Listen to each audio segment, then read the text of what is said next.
Before I begin the introduction, I'd like to announce that this evening after the lecture, there will be a get-together with the students and the speaker at 705 Neely. That's just down the street, about 2 blocks.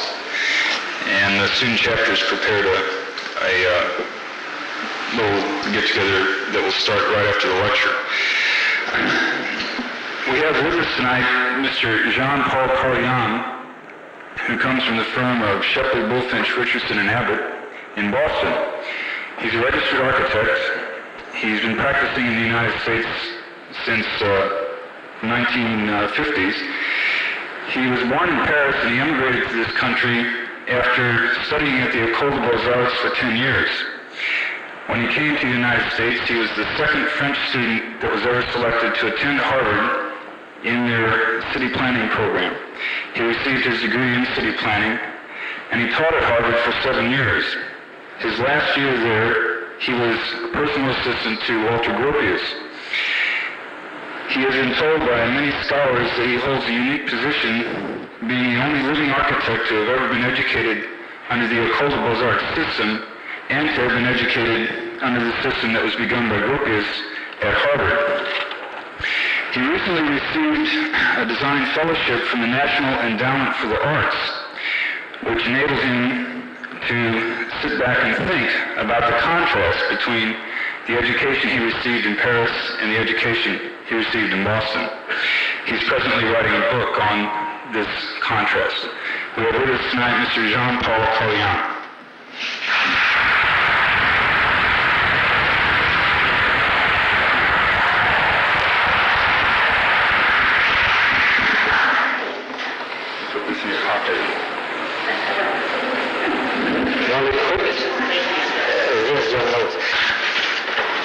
Incidentally, this lecture is meant to be in English. Can you hear me at the back hall? And thank you. Just for you to know when you can sneak out. I mean, in the back hall you can sneak out any time because I can't quite see. But there will be some slides for the people who want to walk out. And it's always allowed to go to sleep, provided that you not make too much noise. The introduction I received was quite correct. One little difference, if I may say, is that it's my first years at Harvard where I was taken under the tutelage of Dr. Gropius because he was suspicious, and rightly so, of my origins. And he thought it would be a good idea if I became his assistant so I could see life in the right way. So I witnessed his teaching method as I had witnessed the teaching method in the Beaux-Arts. Actually, I attempted and I did teach at Harvard for 7 years, including 1 year on the Stubbins and 2 years on the CERT. So, also taught at Yale and the Rhode Island School of Design. But from 1955 to 75, I practiced architecture, as we just said. I'm not necessarily a form giver, so I'm not going to mention our works or my works. One thing changed my life. I was appointed at the Rome Academy as an architect in residence, and that enabled me to spend some time to think. And this, backed up by the NEA fellowship, is the reason why I'm here tonight. Now, I have to settle the point in time. My interest is from 1886 to 1936. Why 1886?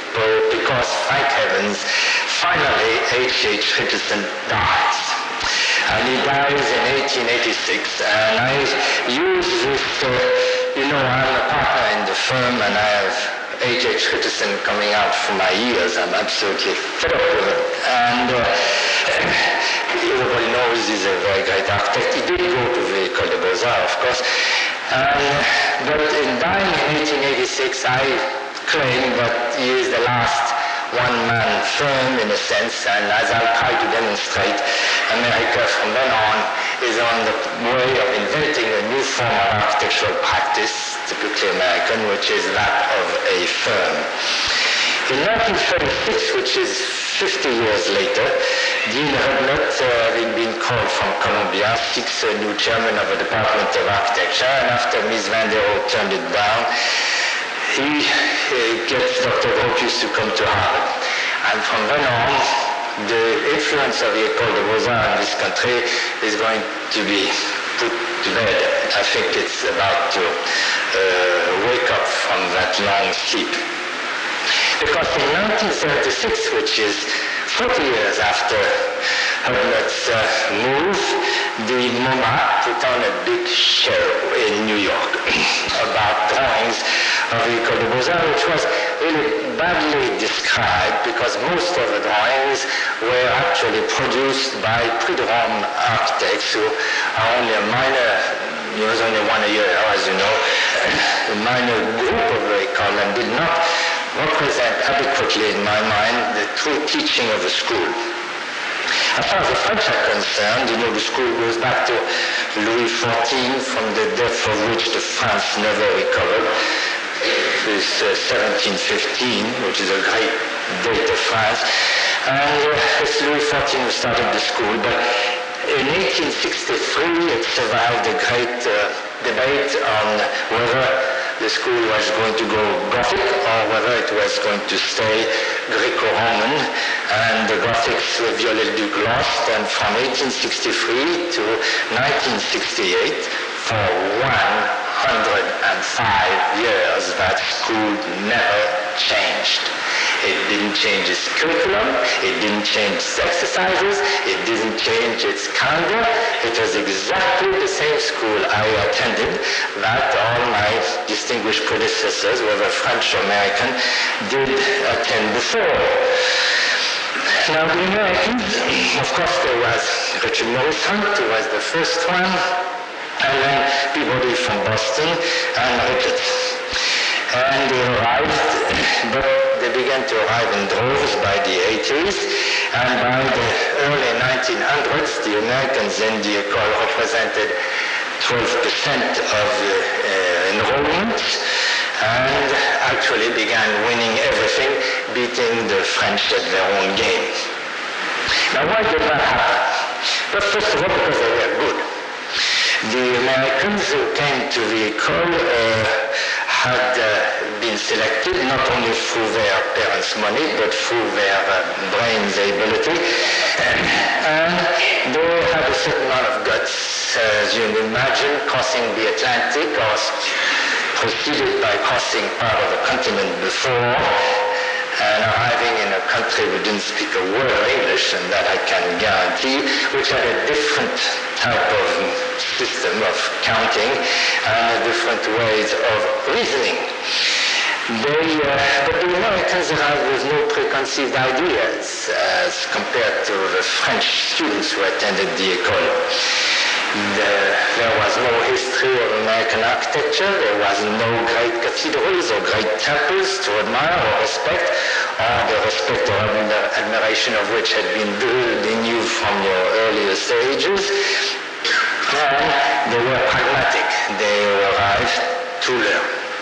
And they wanted to learn fast, and they wanted to learn a series of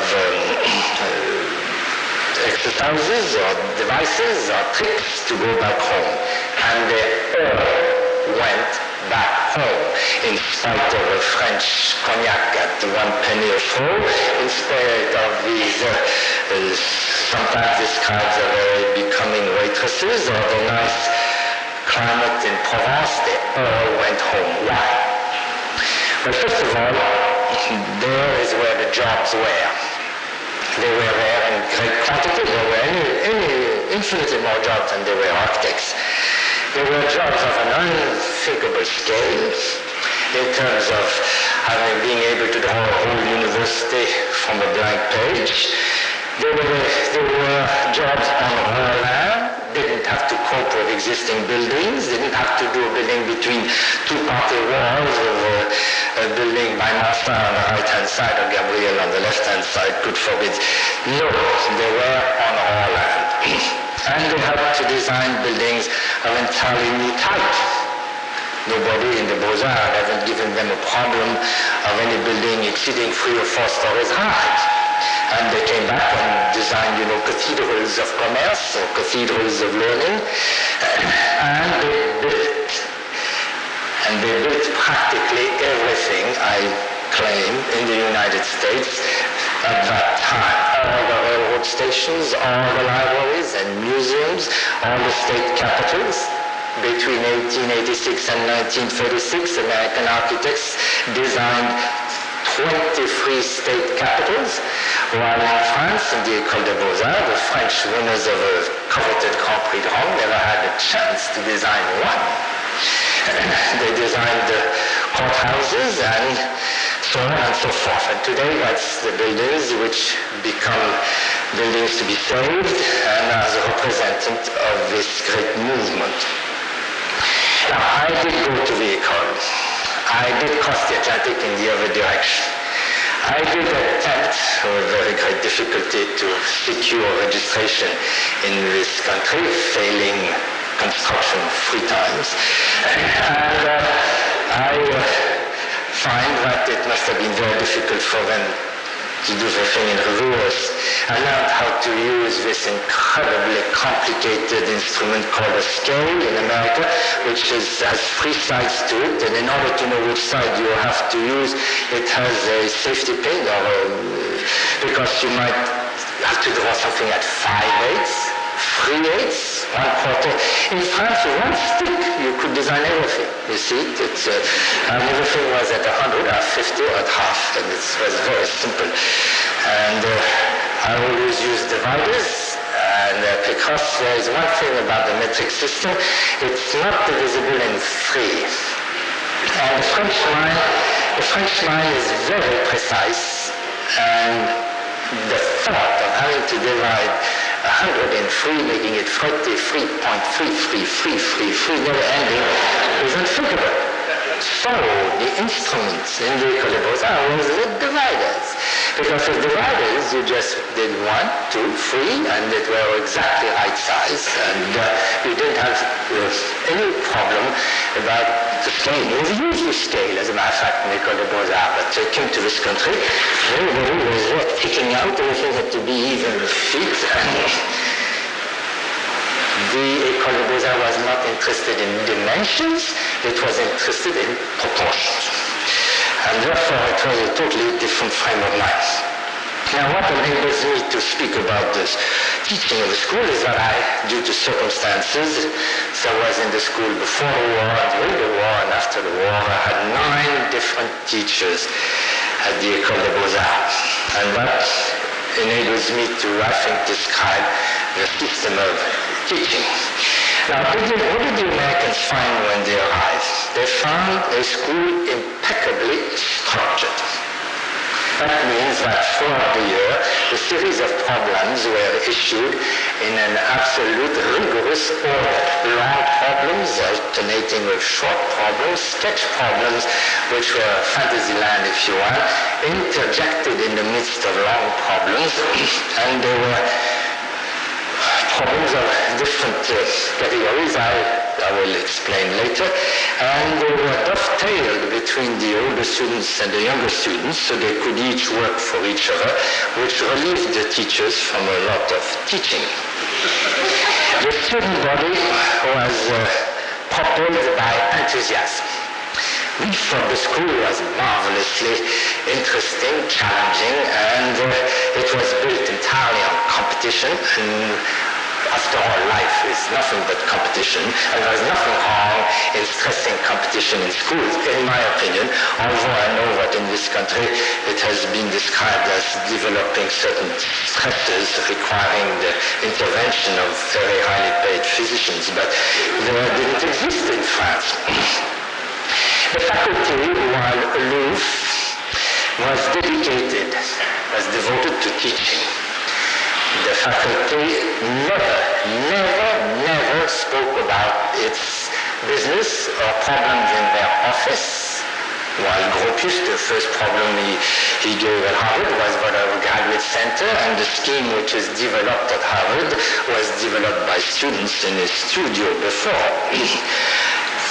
There was no relation between the practice of the professor and his teaching. He used to come one evening a week, around 6 o'clock p.m., and stay an hour, and that was all. And the rest of the teaching was handled by, as I said, the older students. The teachers were not afraid of being sued by parents who had paid $8,000 or $10,000 for him or she to get an education. That was out of the question since he wasn't paid. So, before we go into the detail of the problems, because I think that is what is interesting in the influence the school had on the development of architecture, I might go through, for those of you who are interested in precision, bibliographie, what is to pretend that I'm a scholar.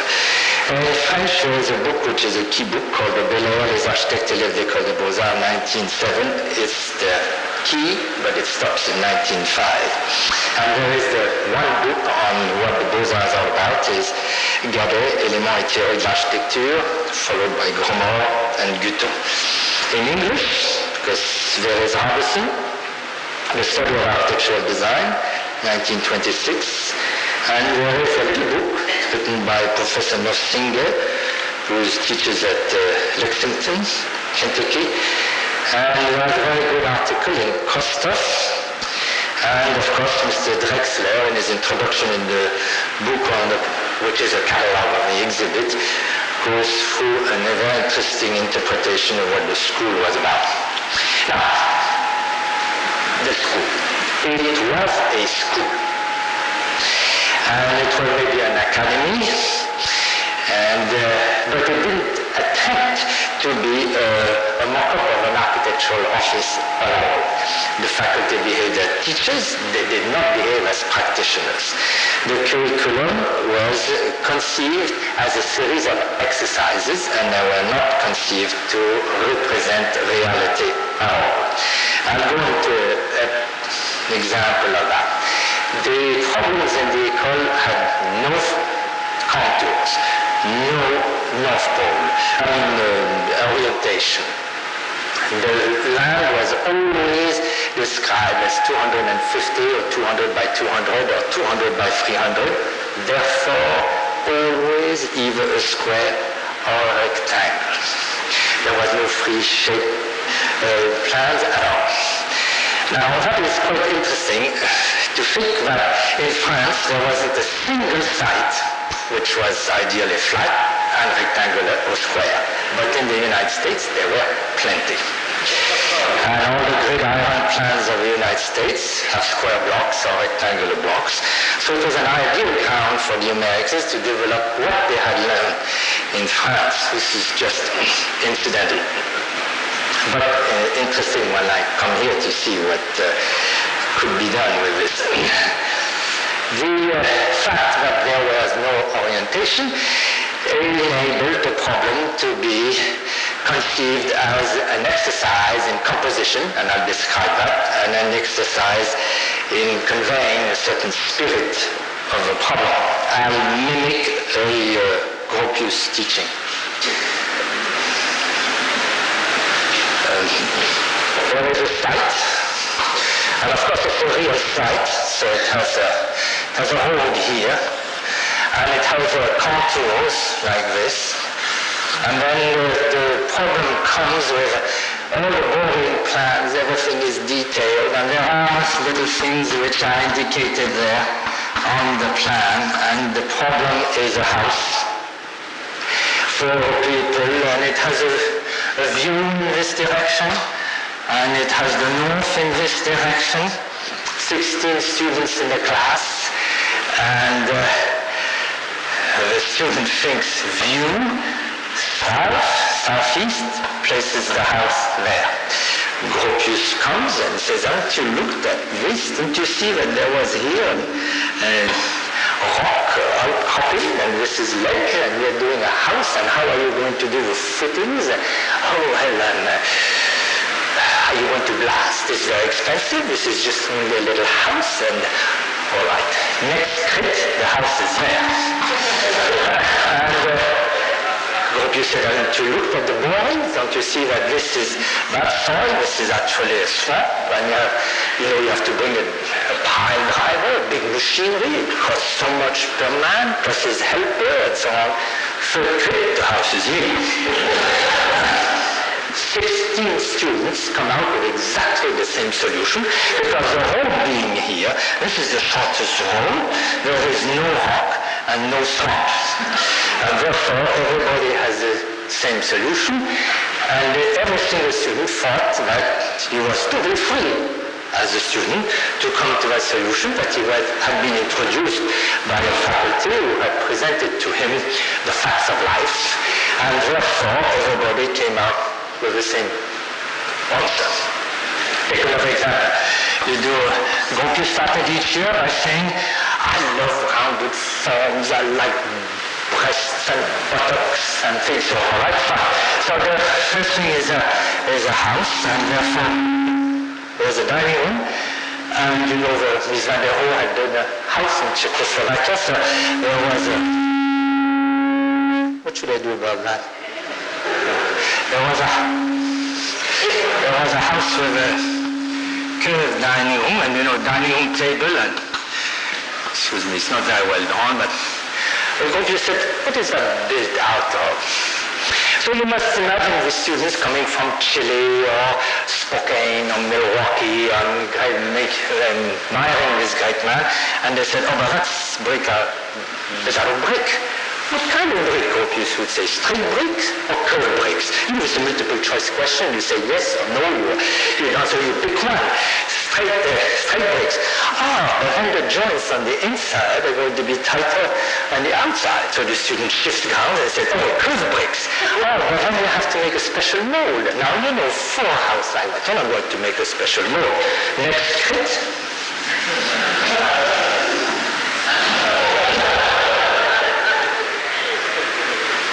There was in the Bauhaus School of Teaching at Harvard, you didn't allow to cast shadows, you didn't allow to do any trees, you didn't be allowed to put any scale figures, all the elevations, and since the students didn't take any course in shadow casting, of course not, all the elevations were like this, and this is very simple. And you build models instead of doing perspectives and pretty drawings, which Gropius hated. Now the models, they used to go to a local stationery store, and all what the students could buy was a flat piece of cardboard and flat pieces of plastic. And although Gropius liked domes, they were impossible to build in model form, so they disappeared from the vocabulary of expression very fast. Now, if you imagine that you have an elevation, and then if you're foolish enough to do 1, 2, 3, 4, 1, 2, 3, 4, 1, 2, 3, 4 windows, not at all. You do 1, 2, 3, 4, and you have the strip window. And I might be accused of exaggerating or caricaturing what I now realize 20 years later. What was happening is what the students in the school at Harvard were subjected to as many illusions and as the ones in France for 100 years. But there was one greater difference. They didn't realize that these were illusions. They thought they were dealing with reality, while the French knew that they were absolutely nothing but exercises. Now, what were these exercises? Now, the École believed that, well, that's my definition of architecture. You realize that the students graduating from the École never thought a minute that they were architects. They thought they were graduates from the school, and they realized that you could study architecture only in an office and in practice. And that was very important. And the school believed, as I put it in my words, that the profession of architecture is ultimately the agonizing responsibility of exercising judgment on behalf of a client who trusts you in matters pertaining to building. Now, exercising judgment. I mean, a client tells me, should I put vinyl tile on the floor or a rug? He asks me to give him advice. Of course, I can cover myself by saying the floor is easier to wash and the rug is better acoustically and one has lasts a long time, the other one has to be changed. If he tells me, what do you recommend? He asks me to be an architect. And that's what was interesting. And that's what the school tried to teach. And therefore, what did the school believe was the best method to convey this kind of responsibility was to bombard the students with the opportunity to exercise judgment. And in order to do that, it erected a system by which every single academic year, the students were subjected to 18 such opportunities. 6 daily problems, 6 projects, which I'll describe, and 6 concours, which were of a different nature. You must understand that to be in the school, all you had to do was to pass the entrance competition, not the examination. You could pass all the 12 hurdles to get on the final list, but if you were not in the 40 first ones, you didn't get in, and you had to try the next time. So it was, competition was started from the beginning. And then you could take the problems as they came, and you made a sketch. You were locked up in a room, and you were given a problem, never more than 1 page long, and you were supposed in 8 hours to suggest the solution you would bring to this problem.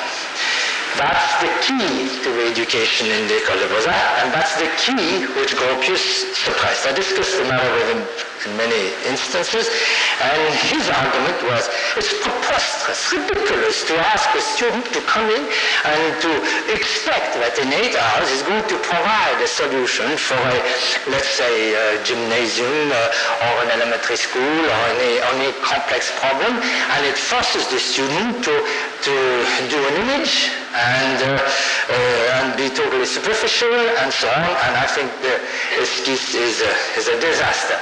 To which the other side says it is the only protection of the student against his teacher. And I just demonstrated, I think, in the example I took about the house with the rocks and the thing, and the swamp, was that the student said, well, this is my sketch, this is my idea, and he had to come back to his master, to his teacher, and there were some 25 or 30 students in the class, and they all had gone to open this program, and they all come back with different solutions. And if they did not respect its original idea, they were thrown out, and they didn't have a chance to get an award. And therefore, the respect of this original idea was a key to the teaching. And the teacher had to adapt himself to the solution thus outlined. Now I'll show you how these esquisses were made. And I have to go back to the French mind, because the essence of all this is the program. It is the way things are written. You must realize that in France, on March 11 of each year, everybody aged 12 is taught the Second Battle of Napoleon at Marengo, regardless whether they are in private school or public school, or everybody do the same thing because it's totally organized. At least it was at the time I was there. Therefore, people who graduate from French school, they become masters, the PhD and whatnot, and they become the professor who writes all the programs. Realize, in the École des Beaux-Arts, all the programs were written by one man, but he never taught, which is this kind of balance between the theoretician and the practitioner and so on.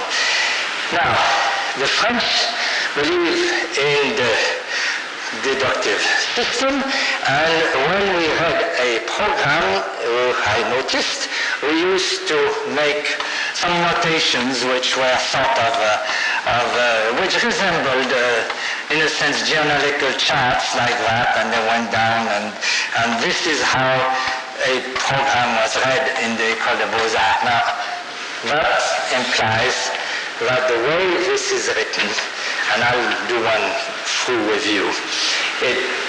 The French consider the duty to make something very clear and to relate what is in the program in a hierarchic order. You start with what is more important and you read down second importance, third importance, fourth importance. And it is logical with a piece of paper in which you make a notation. If you have a piece of paper like that, right, and you are there scribbling, and you read what was the most important item, where does it go? There. Because that's the position of a title page in a book. So you start there, and then afterwards you do the diagram, and then you go on like that. And as a matter of fact, when you run down the bottom of the page, you begin to multiply, and you put the things like that. And it is, therefore, the way the program is conceived, the way the program is written, the hierarchical order in which it's spelled out is conducive to the result. You read by contrast an Anglo-Saxon program, and you read that you have to do a $10,000 house. Well, that's unthinkable for a Frenchman, because the $10,000 which this house is supposed to be is a result of how a proper program is written. And you don't propel to the position of a title a conclusion item, which is the dollars. And therefore, it is already very confusing. And then if you add to that and you say it's a 3-bedroom house, 1, 2, 3 bedroom. And it is mentioned in the program that it is on a hilly site, well, all right, and then it has a 2-car garage, so. And then afterwards that the housewife doesn't have any servants on account of democracy and so on. And therefore it is important that the groceries come next to the kitchen entrance. And of course the kitchen entrance is near the kitchen, and there is a dining room and there is a living room, and of course we have to back up the plumbing, which has to go with the various bedrooms, but there is also the plumbing which goes next to the kitchen, and therefore we have to draw these affinity lines, because you come in, you go to the kitchen, you go to the living room, dining. Very often you go seldom from there to the living room, and you do less often from each bedroom to the living room, and you have a bubble diagram. Now, I say this stems from the way the program is written, you see. Now, we take a program here, and I show you how the people made this sketch. Each program consisted of a title. This is l'Institut de France, a French institute. And there is always a hat, a chapeau. There's a lot of sentences which pushes you in the mood. I'm not going. It gives a little history of what was the institute. I'll skip it because you were taught to skip it. And then, and it's organized like that. They put things 1, 2, 3, 4, 5, right? And these are, for you to understand, in italics, and these are not in italics. So you read 1, partie publique, and you start, une grande salle de séance solennelle for 2,500 people. Grande salle séance solennelle 2,000. All right. And then you go on, and it is accompanied by, corridors and all that. And then second part for the academy. 5 academies. That's not easy.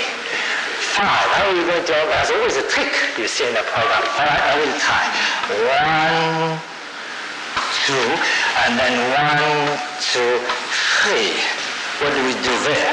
Well, we go on reading la bibliothèque de l'Institut. Put the library here.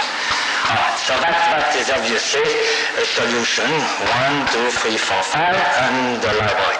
The trouble about that is that it's so usual that the library must be equally related to these, you see. So you can do it another way. You can do that, and then you can put the library there, and then you can put, reversing the proposition, you can put 1, 2, 3, 4, 5, and these sort of related to the library and that. But this fellow is given a position which is on, since all these have to be equal, it's given a position of prominence which is unwarranted. And then there's a problem of having to, when you enter from there to go through that to get to there. So that's not a very good party. Now, there was a variation of that, which was to put the library here, to put 1 and 1 and 1, 2, 3. You see this problem about 5, it has always a single fellow who doesn't behave like the others which are divisible by 2. To the same thing of a metric system. Well, in this case, this is what the fellow made this decision is the one who won. But if you look at the various submissions, there were these different solutions to the problem. Now, this is what the esquisse, is like, and the fellow had indicated very clearly 1, 2, 3, 4, 5. Well, the teacher cannot say, well, this is what you should have done, you see, which is exactly what I mean by the esquisse being the protection of the student against the teacher. So much for the esquisse. And then you did the problems, and the problems lasted from 5 weeks to 3 months. And I happened to, on the first Wednesday of July, to be given a program which was due on the first Friday of October, same kind of length, and same as Helmut Hood or other architects who had done the same thing. Now there were problems where you had given an esquisse and you developed it at the atelier, and there were concours. Now, the concours were different kind of exercises, and one was devoted to the study of a given material, let's say silver or marble, or you could have asked to design fonts for a chapel in marble or something. One was for study of gardens, one was for the study of rendering, one was for the study of a great, highly falutin idea, like a station for traveling to the moon or something of that kind, to give you big ideas, and one was really an articulation of a plan of a rather complex nature. But you must realize that all sheets of paper were of a prescribed size. The size didn't change for 105 years, and they were grand aigle or double grand aigle, and therefore the program had always to fit within this. So you had a choice. Here is the size of a sheet of paper, and of course you could use it this way or that way. Now, if you learn that they call that, with that solution, you occupy more wall space, which means that more members of the jury can see what you are doing than taking the problem this way. This was exploited in the Harvard Business School competition by Perishaw and Hepburn. No, McKinley and White to the hilt. I can go over in the question period if you want. But now, in here, the plan was so designed, you see, and required in scale to fit the size of paper, and then the elevation went here, and the section went there. Now, we can enlarge that for a minute, and given the size of a sheet of paper like this, and a plan, the famous square like this,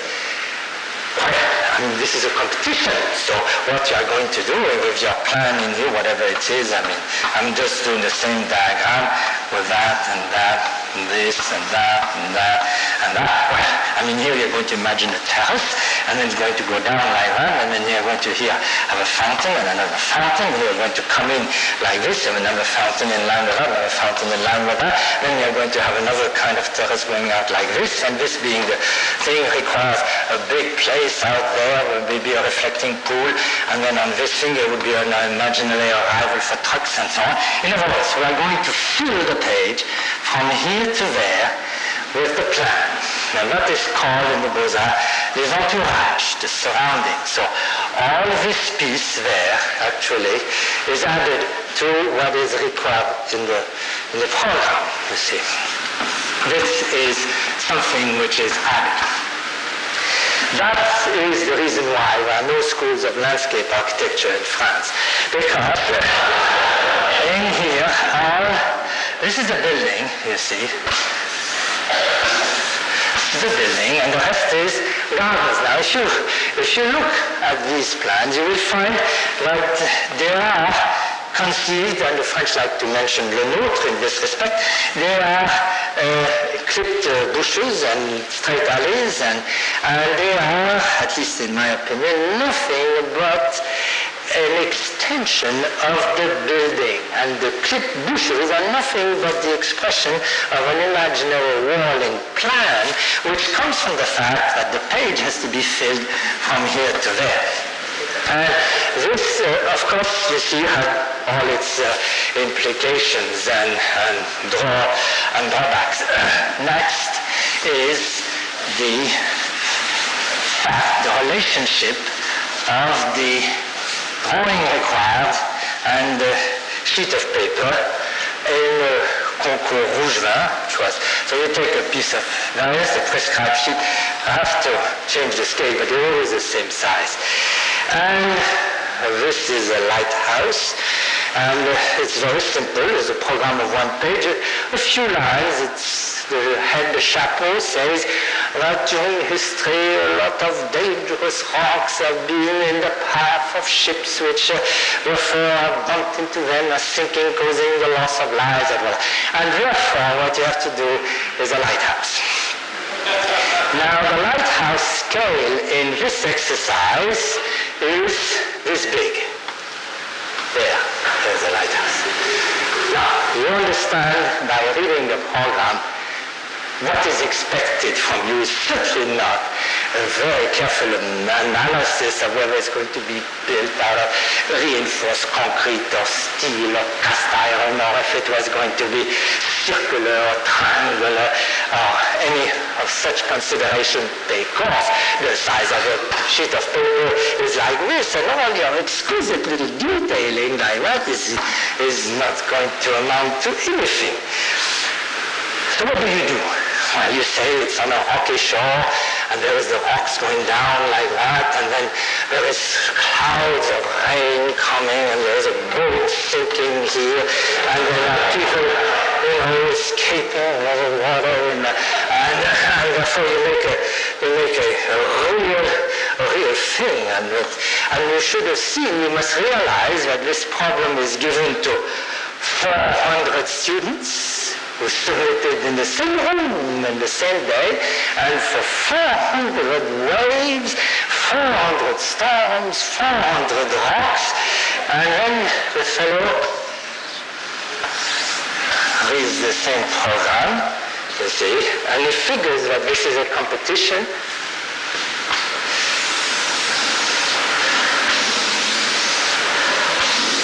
This is a time movement.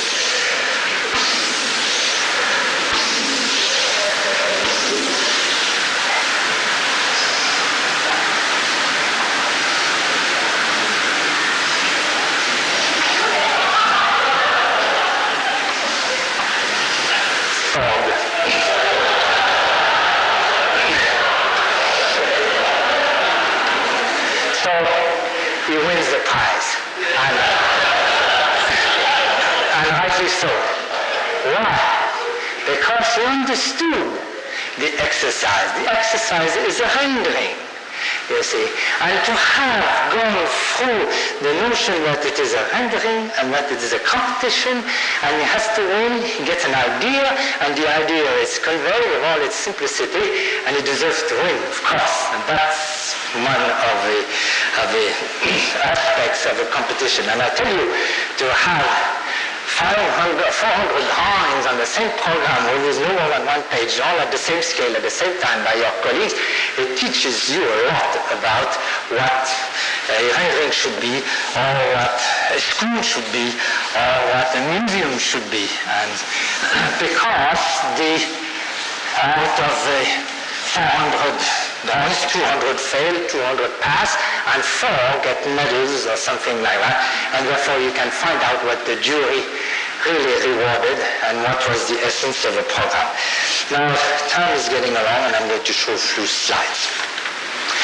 The Americans who came to Paris, you can turn off the lights and turn on the slides. The Americans who came to Paris, I was told, succeeded in the école because there were plenty of dollars and they could pay the French students to do their work after they had done the esquisse I described. And I thought it was important to find out whether that was true or not.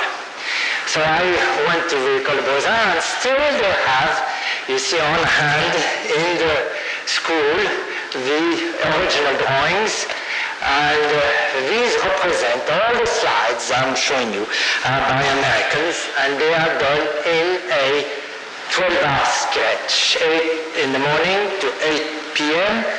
on a program, and they are done by students. This is one of the 6 of such exercises of the year. As I told you, there were 18, and they had to do this on their own because they were alone in that room. So they arrived with a watercolor, and the sheet of paper was prescribed, and I'm going to show you various drawings by Americans, and I can't remember all the names by heart, so I have to read them. And this wasn't a very interesting exercise. It was the back of a room in a palace, and what was given was the size of a door and the height of a door, and that's all. You had to fill the rest of the page. And this was done by Van Pelt, and the next one is, this was a little house for a gamekeeper in the forest, and that was a problem which would come back many times. This was 1897, done by Davies.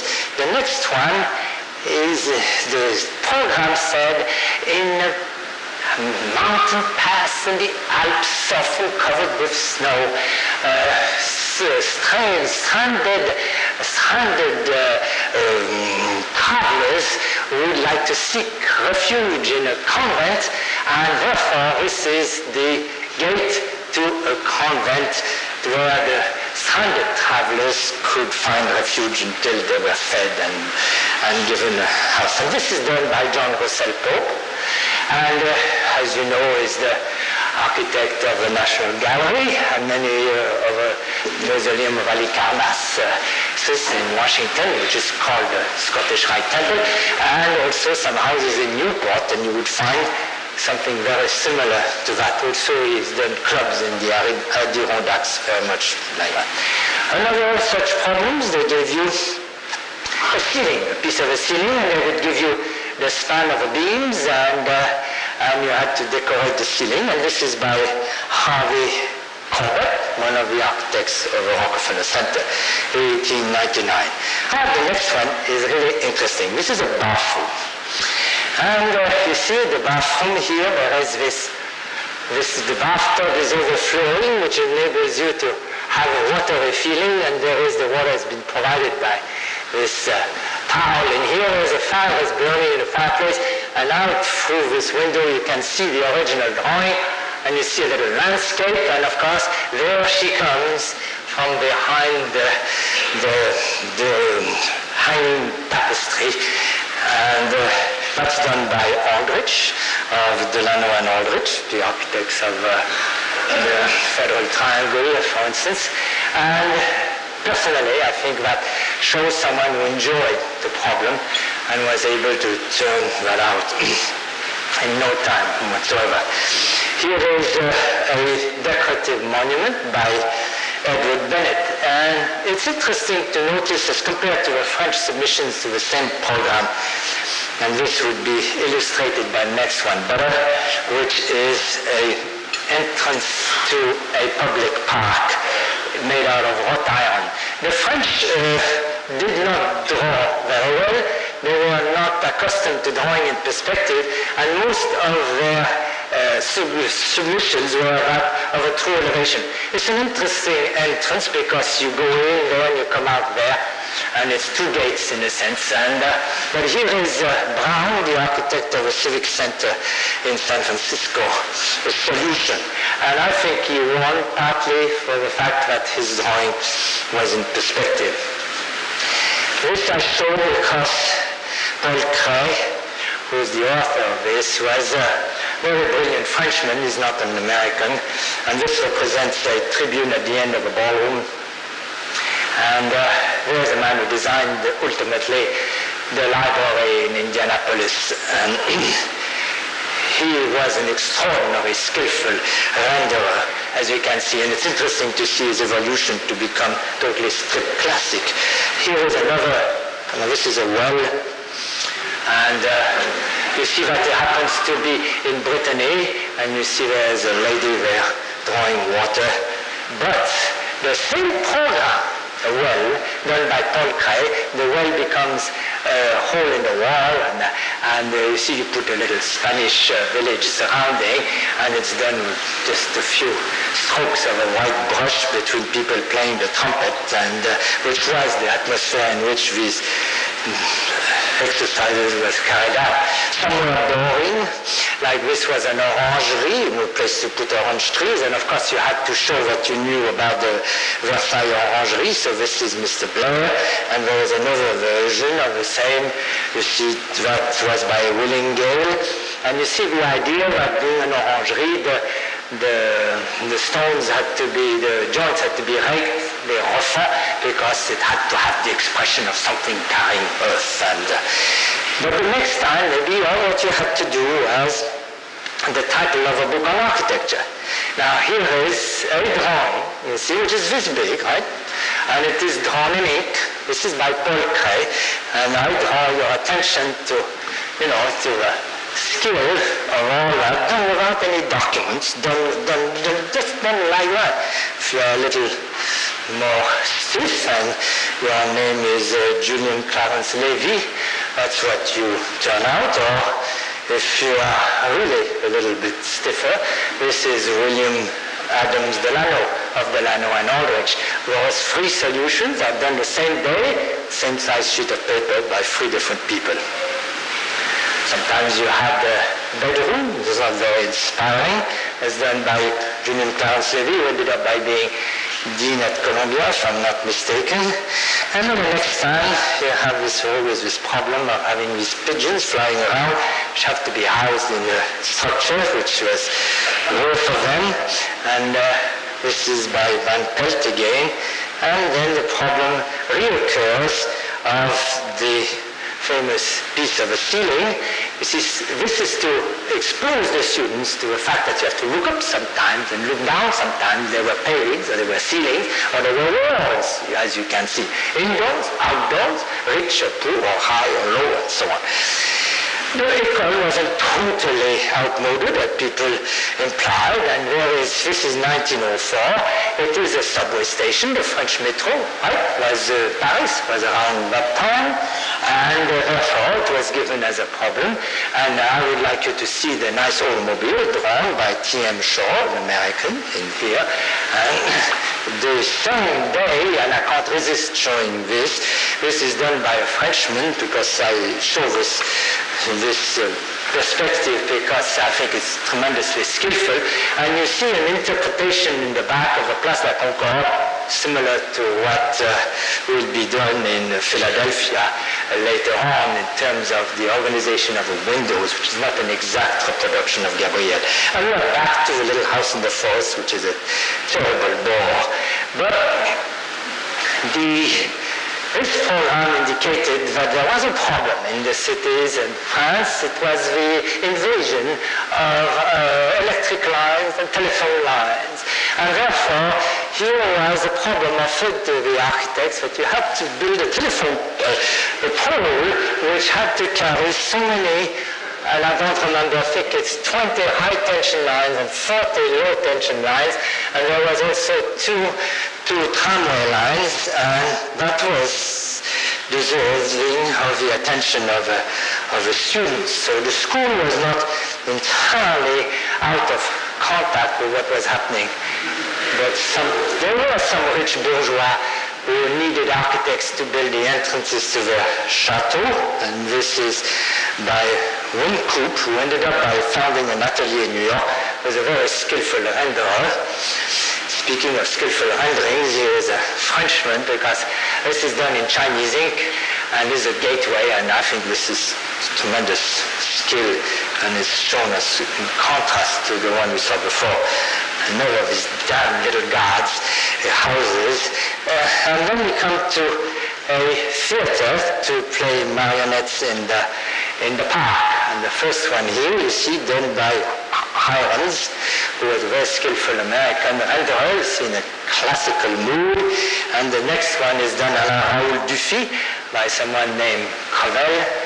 It's the same program, the same day, and then if you are a little more classically inclined, like Mr. Miller, you do this kind of thing.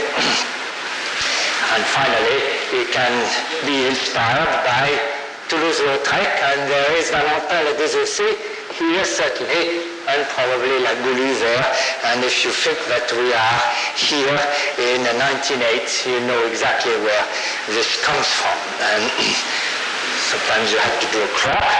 This is by a man named Peck, or you have to do a bridge linking two monumental buildings.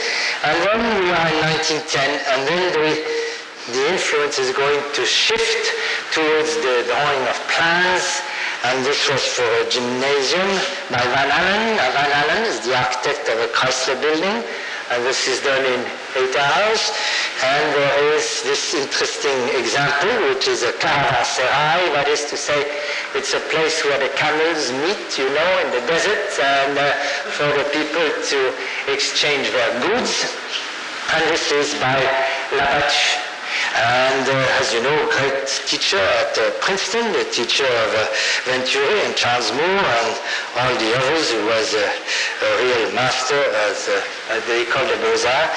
And the next one is done by an American who did the right thing by putting the main issue in the program at the top of a page, because if you read the program, you heard that it shall consist of a courtyard with two kinds of buildings and a place for the camels to meet. And Labattu just turned his page wrong side up according to what we were taught, but this one did it right. Then we come to evolution in time. This is one of the last Americans. We are after World War I, and the Americans ceased to come. This is a tomb in the rock. And I have a few more slides, because this exercise I tried to represent to you as a lighthouse, and this happens to be an Episcopal see. Very important. The requirement of this concours was the seat on which the bishop sat, and everything else was to be the imagination of the student. And this one is Archibald Brown, I mentioned before, San Francisco. And the next one on the same problem, the same day, is Paul Kray. Now this exercise was a little different because it was actually a 3-day program, but the sheet of paper was stamped in the school when you came in, and you had to do all the work in that room in the school, and you couldn't take it home. Sometimes it was a tapestry. Now imagine doing that with a man named Wyeth. And the sideboard, the walls, the doors, the program just stated that it was in an embassy, a wall-facing windows. And there is another one here by Ellington, another tapestry. And finally, we come to something as small as a postage stamp.